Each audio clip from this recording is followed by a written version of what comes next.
Çəkmir, Yaxşı.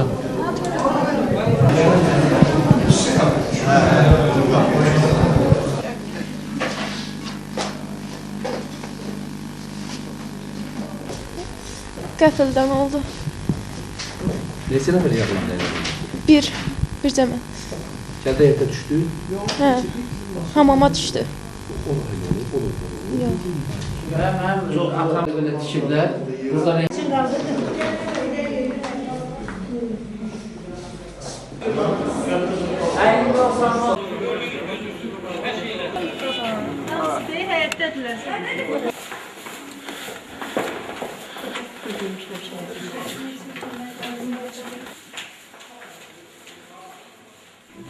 Evdəydim uşaqlarımla. Uşaqlar evdəydi, mən səsə çölə çıxdım.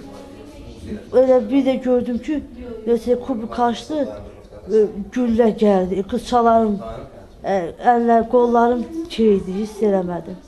Yıxıldım.